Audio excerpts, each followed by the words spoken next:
नमस्कार दोस्तों। Corona virus के पास्ट के बारे में तो काफी चर्चा हो गई है, काफी वीडियोस आपने देखा होगा, परेशान भी हो गए होंगे देख देख कर कोरोना वायरस के बारे में। लेकिन अब समय आ चुका है इसके फ्यूचर के बारे में जानने का।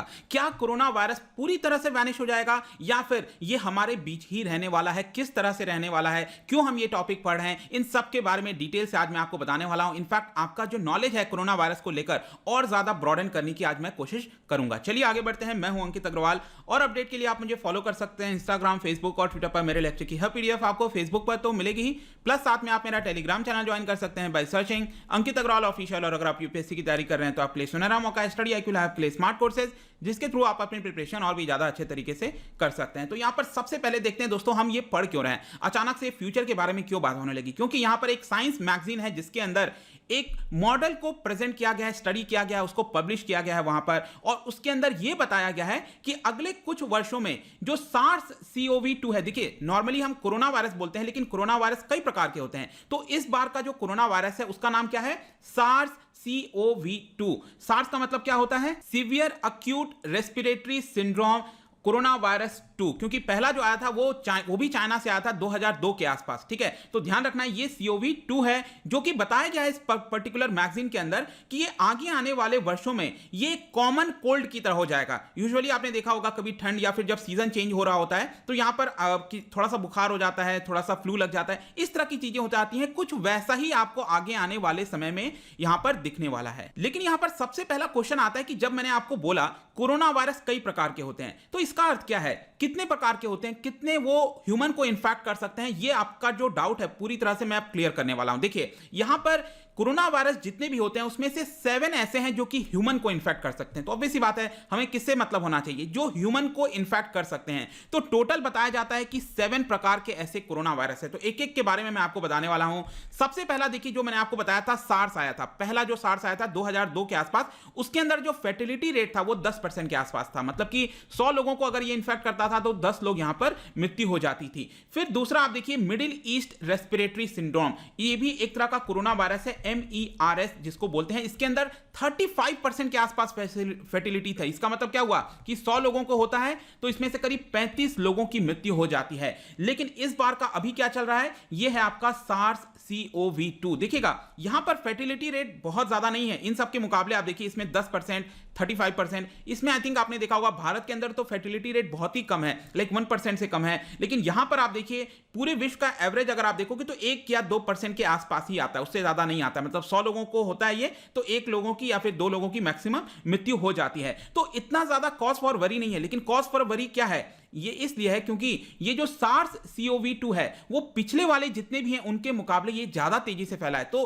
प्रॉपर नंबर के आंकड़ों में आप देखोगे तो मृत्यु इसमें आपको ज्यादा देखने को मिलेगी। ये थोड़ा सा कॉज ऑफ वरी है। और इन तीनों में अगर आप देखिए तो SARS-CoV-2 है जो अभी चल रहा है वो तो अभी भी कंटिन्यू है, कब तक चलेगा ये अभी देखने वाली बात होगी। लेकिन पहले का क्या हुआ? पहले के ये जो सार्स थे जो चाइना में आया था 2002 में, और जो मर्स है ये आपका सऊदी अरब में इमर्ज हुआ था। ध्यान रखिएगा जो मिडिल ईस्ट रेस्पिरेटरी सिंड्रोम है, क्योंकि वो मिडिल ईस्ट से स्टार्ट हुआ इसलिए वो मर्स कहते हैं इसको। तो ये लोकली कंटेन हो गया था। ये जिस तरह से अभी का कोरोना वायरस फैला है ये पहले के नहीं फैले थे। इनफैक्ट जो सार्स वाला है वो तो आपका खत्म भी हो चुका है। लास्ट केस उसका 2003 में आया था। मर्स क्या है, ये अभी भी चल रहा है लेकिन उतना ज्यादा इंपैक्ट नहीं करता है ये। लेकिन यहां पर अब आप देखिए जो पहले के ये जो 2 कोरोना वायरस थे सार्स और मर्स, इसके लिए यहां पर कोशिश तो जारी थी कि यहां पर वैक्सीन बनाया जाए। लेकिन क्या आपको पता है उनके लिए अभी तक वैक्सीन अप्रूव ही नहीं किया गया है। लेकिन अभी वाला क्या हुआ है, अभी वाला इतना ज्यादा इमरजेंसी सिचुएशन आ गया था जिसकी वजह से आपने देखा इतना जल्दी।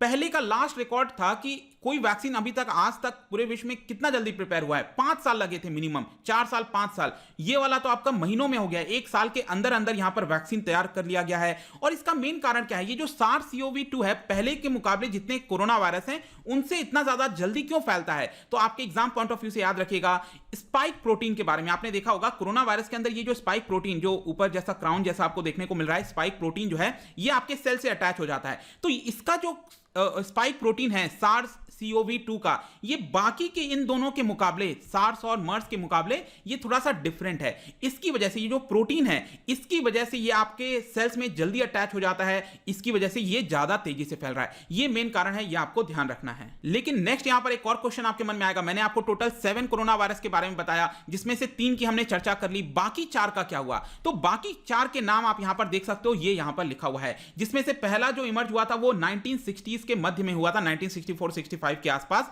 लेकिन ये जितने भी 4 ये जो आप देख रहे हो यहां पर, ये सर्कुलेशन में है, कोई प्रॉब्लम नहीं है, लेकिन ये कॉमन कोल्ड की तरह है। जैसे हमने बताया ना, आपको होगा, हो सकता है आपको हुआ हो, मुझे हुआ हो, लेकिन इसका कोई बहुत असर नहीं होता है, ये उतना ज्यादा घातक नहीं है, ये आप कह सकते हो। तो ये सब तो हैं कोरोना वायरस, लेकिन ये कॉमन कोल्ड की तरह है, ये सर्कुलेट होते रहते हैं, लेकिन इसका कुछ असर नहीं होता है। तो ये टोटल 7 कोरोना वायरस है, आपको समझ में आ गया। अब अगर हमें फ्यूचर के बारे में जानना है तो अब समझना पड़ेगा कि ये जो वायरस हैं वो इवॉल्व कैसे होते हैं, कैसे एक स्टेज से दूसरे स्टेज तक ये इवॉल्व होते रहते हैं। तो देखिए, कोई भी जो वायरस होता है ना, उसका गोल क्या होता है, आप खुद सोचो। वायरस है, वायरस अपने आप में अगर मैं यहां पर रख देता हूं, पत्थर पर कोई वायरस रखा हुआ है, तो उस वायरस का कोई वजूद है? वजूद कुछ भी नहीं है। वायरस तभी वो एक्टिव होगा जब उसको कोई होस्ट मिलेगा। होस्ट कौन है? मैं और आप। जब वो लिविंग सेल के अंदर आएगा, ये अभी के लिए डेड है, इसका कुछ अर्थ नहीं है वायरस का। तो वायरस तभी एक्टिव होगा जब वो किसी लिविंग सेल के अंदर आएगा। तो जैसे ही हमारे बॉडी में वो आने की कोशिश करता है, क्योंकि उसको एक्टिव होना है, और एक्टिव तभी होगा ये जब बेसिकली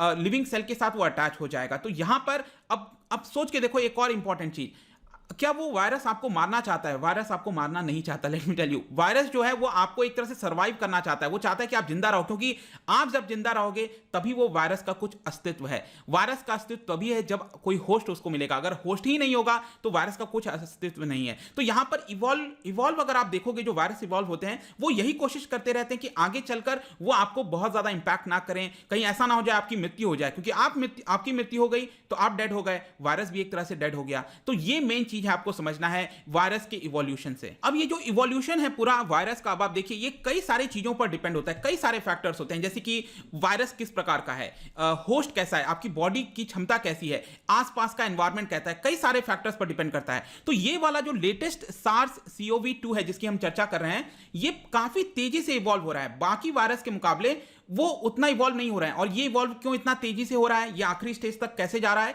क्योंकि ये तेजी से स्प्रेड हो रहा है। जितना तेजी से वो स्प्रेड होगा वो उतना ज्यादा इवॉल्व होता जाएगा। देयरफॉर इसलिए हमें क्या जरूरत है, हमारे लिए, इंसानों के लिए ये जरूरत है कि हम जल्दी से वैक्सीन को बनाएं और यहां पर उसको लगाएं सबको। क्योंकि आप समझो, ये जितना जल्दी इवॉल्व होगा, मतलब कि शॉर्ट टर्म में क्या होगा, बहुत लोगों की मृत्यु हो जाएगी। तो अगर हमें मृत्यु से बचाना है लोगों को, तो वैक्सीन यहां पर बनाना पड़ेगा। तो वैक्सीन सबसे ज्यादा इंपॉर्टेंट हो जाता है। तो अब यहां पर क्वेश्चन आता है कि अब हमने इवोल्यूशन को थोड़ा समझ लिया, तो यहां पर इसका फ्यूचर कैसा हो सकता है, SARS-CoV-2 का फ्यूचर यहां पर कैसा हो सकता है? तो देखिए, अभी के लिए हम कह सकते हैं कि वैक्सीन रोल आउट तो कर दिया गया है, पूरे विश्व भर में धीरे धीरे हो रहा है, लेकिन अभी भी कई वर्ष लग जाएंगे पूरे एंटायर पॉपुलेशन को इम्यूनिटी पाने में। तो इम्यूनिटी दो तरीके से आ सकती है, एक है नेचुरल, खुद से आपके अंदर इम्यूनिटी आ गया, और दूसरा यहां पर वैक्सीन के थ्रू इम्यूनिटी आ गया। लेकिन टिल देन क्या होता रहेगा, जब तक सभी लोगों को इम्यूनिटी नहीं आ जाती, तब तक यहां पर क्या होगा कि ये जो वायरस है वो सर्कुलेट होता रहेगा, और कोई ना कोई होस्ट को यहां पर ढूंढने की कोशिश करेगा, जो भी कमजोर है या फिर जो आपको इजीली अटैक कर सकता है, उसको वो ढूंढने की कोशिश करेगा। क्योंकि वायरस का काम ही यही है कि होस्ट को ढूंढे, तभी उसका कुछ अस्तित्व है, जैसा कि मैंने बताया। और आगे चलकर ये होने वाला है, वो एंडेमिक बन जाएगा।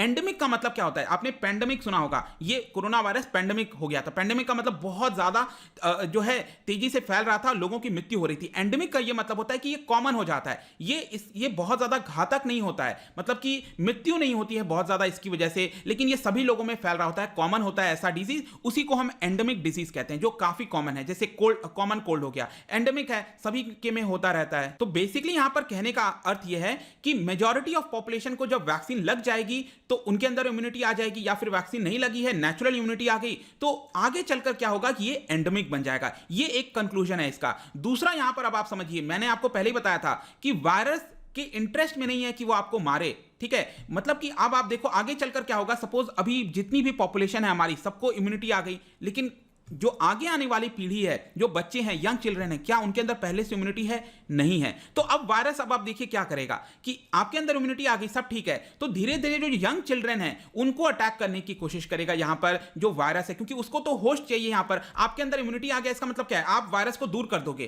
तो वायरस को क्या चाहिए? होस्ट चाहिए, तो आप तो दूर कर दिए, लेकिन अब क्या करेगा? धीरे धीरे जो यंग चिल्ड्रन है, जो बच्चे हैं जिनका जन्म हुआ है नए नए, उनको अटैक करने की कोशिश करेगा। लेकिन तब तक क्या होगा? अब आप समझो, उनको अटैक करने की कोशिश करेगा, तब तक वो इवॉल्व हो चुका है।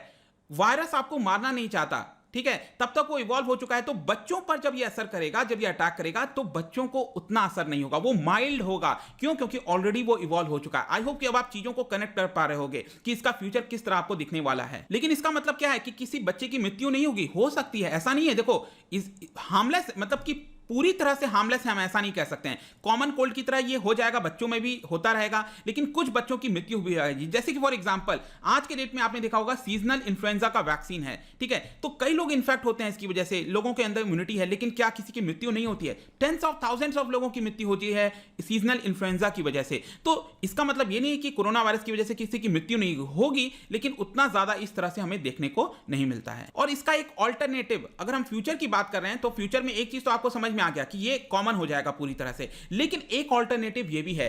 फॉर सपोज एग्जांपल मैं कहता हूं कि सभी लोगों को यहां पर वैक्सीन दी जा रही है, इवन बच्चों को आपने देखा होगा सबसे पहले वैक्सीन दी जाती है हेपेटाइटिस बी की, तो यहां पर हो सकता है कि कोरोना वायरस की ऐसी वैक्सीन आ जाए जो कि तुरंत दे दी जाए यहां पर बच्चों को, तो सबके अंदर इम्यूनिटी आ गया सपोज। लेकिन क्या वो इम्यूनिटी आपके लाइफ टाइम तक रहेगी? अगर वो वैक्सीन से इम्यूनिटी आपके लाइफ टाइम तक रहेगी, तब तो ये कोरोना वायरस पूरी तरह से खत्म हो जाएगा। तो जो मेरा क्वेश्चन था ना, ये विल इट वैनिश तब ये होगा जब इम्यूनिटी आपके अंदर लाइफ टाइम तक रहेगी, और ये थ्राइव तब करेगा जब इम्यूनिटी आपके पास हमेशा के लिए नहीं रहेगी। हो सकता है 2 महीना, 5 महीना, 6 महीना, 1 साल तक इम्यूनिटी रहे और वायरस कहीं ना कहीं से वापस से सर्कुलेट हो जाए, तो ये रहेगा वायरस उस केस में, लेकिन उतना ज्यादा असर आपको नहीं करेगा। जैसे कि फॉर एग्जांपल मीजल्स की हम बात करें, मीजल्स खत्म हो चुका है, क्योंकि इसका जो वैक्सीन की वजह से जो इम्यूनिटी है वो लाइफ टाइम तक रहती है, तो मीजल्स का अस्तित्व ही खत्म हो गया एक तरह से आप कह सकते हो। लेकिन वो अलग स्टेबल ऑर्गेनिज्म है। जो SARS-CoV-2 है, ये अभी भी इवॉल्विंग है। अब आगे देखना होगा कि इसकी वजह से क्या होता है, क्या वैक्सीन की वजह से हमें लाइफ टाइम तक इम्यूनिटी मिल जाती है? अगर ऐसा हुआ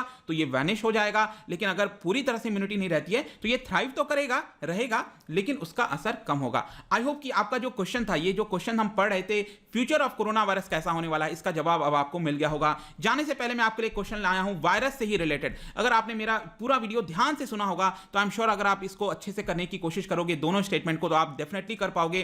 कोई बात नहीं, इसका जो राइट आंसर है मैं अपने इंस्टाग्राम पर तो डालूंगा ही, अगर आप इंस्टा पे नहीं हो कोई बात नहीं, टेलीग्राम से ले सकते हैं। मैं कई सारे एमसीक्यूज और जितने भी क्वेश्चंस हैं यहां पर एमसीक्यू के फॉर्म में डालता रहता हूं स्टोरीज में, आप जाकर प्ले कर सकते हो। अगर आप मुझसे इकोनॉमी पढ़ना चाहते हैं, कोई भी कोर्स परचेज करना चाहते हैं, स्टडी IQ ऐप पर जा सकते हैं।